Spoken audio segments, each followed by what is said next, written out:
All right. Hey, guys, welcome to episode number 15 of the Conquer Me podcast. In this episode, I'm going to talk about the perfectionist mentality and why it could be killing your dreams. This is one that is near and dear to my heart because it's something that I've certainly struggled with and really continue to struggle with on a daily basis, but have done some work to try to overcome this because I realize that it is detrimental to allowing you to or holding you back from taking action, right? It's detrimental to your dreams, it's detrimental to your goals, and it makes it very hard to engage in the things that we need to do to take action. So, what is the perfectionist mentality?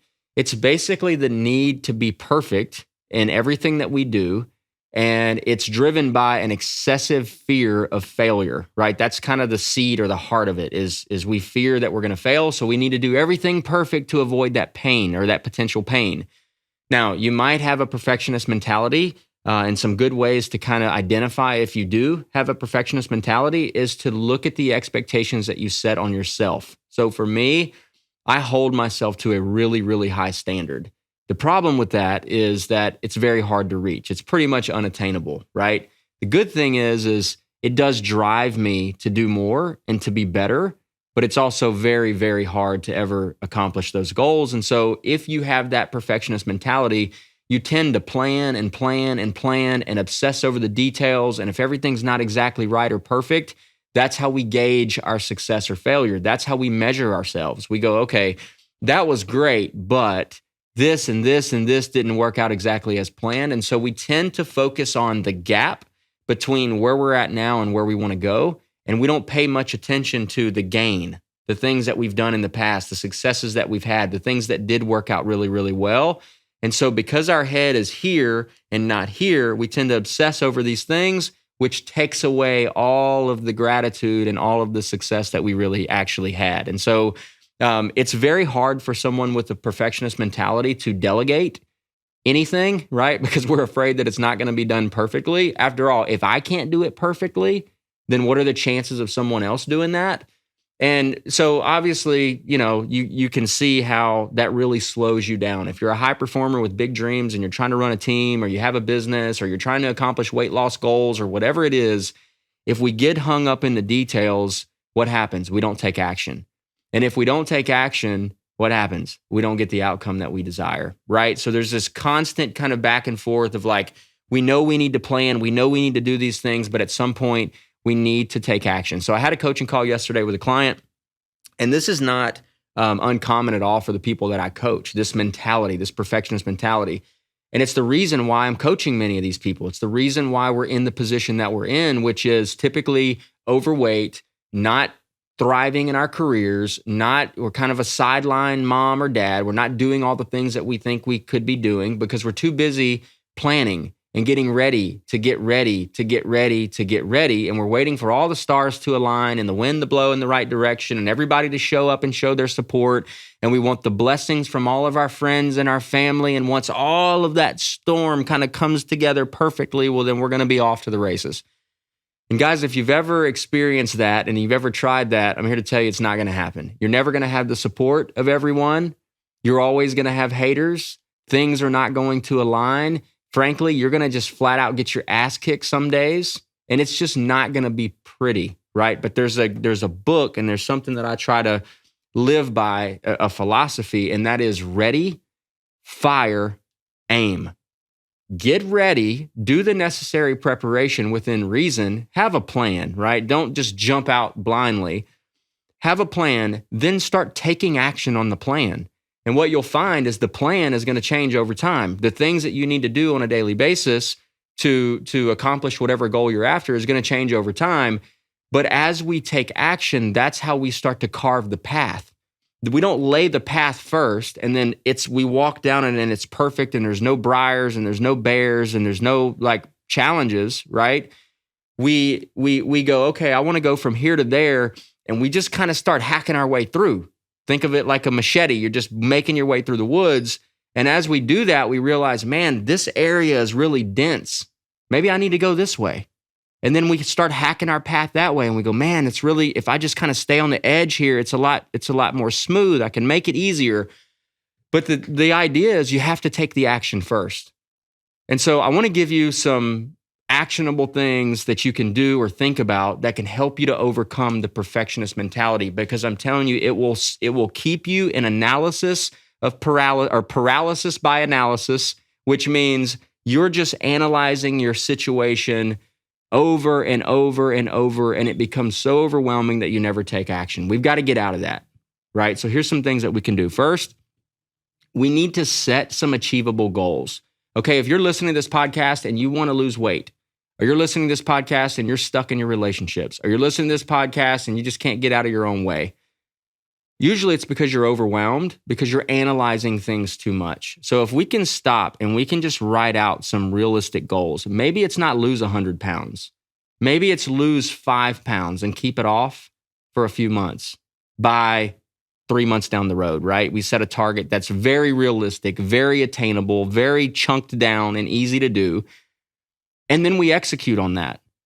And we don't get hung up in the big, massive, I'm all about big goals, right? I think we should have what they call BHAG, or big, hairy, audacious goals. But for someone who has a perfectionist mentality, it can be overwhelming, and we can set ourselves up for failure. So let's set some realistic goals, and let's take the action on those things that we need to do to reach those goals. So that's number one. Number two is we need to practice self-compassion. Listen, you're not going to hit a home run every time you get up to bat. Okay, this is for me, right? I'm preaching to me on this, because when I set out to do something, I want to do it, and I want to win at it, and I want to be first, and I don't want to be second, and I want it to be beautiful, and I want all the things to come together and to be perfect. And so I've got to learn, and we've got to learn to have some self-compassion and just understand that, like, some days aren't going to be perfect. And if we suit up and we show up and we take the necessary actions, that's enough. And the cards will fall in our favor as long as we continue to do that, but it won't happen every single day. So we got to learn to forgive ourselves. If we make some mistakes, if it doesn't go perfect, that's where growth comes from, right? That's how we learn. If we're not out there making mistakes, then we can't learn. But if we're holding on to guilt and resentment towards ourselves, we're taking the growth opportunity away. So it's like, hey, I went out there, I got in the game, I tripped and I fell, and now what can I learn? Where can I grow, right? So that's where self-compassion comes in, is like, allow yourself to be human and to make mistakes, but then also have a mechanism in place that you can learn from those mistakes. And I like to do that by reflection. So I go back and I look at the scenario and I go, man, that really didn't go great. What can I learn from it? So that's my recommendation there. So number three is going to be, we've got to learn to let go. So number three is let go. If you're holding on to past failures and you're replaying that in your mind over and over and over, guess what we anticipate? More of the same. And so we've got to let go of those past failures. We've got to let go of those past traumas. We've got to let go of those past relationships, or those past resentments in relationships. Whatever it is that's keeping us stuck, we've got to learn to let go so that we can move forward and understand that just because that last scenario, just because that last attempt or that last business or that last try at weight loss wasn't perfect, we need to let that go and understand that next time can be different. So hanging on to those things, those past failures, will cause more of the same in the future. So number four is we need to focus on progress and not perfection. Again, let's look at the gain and not the gap.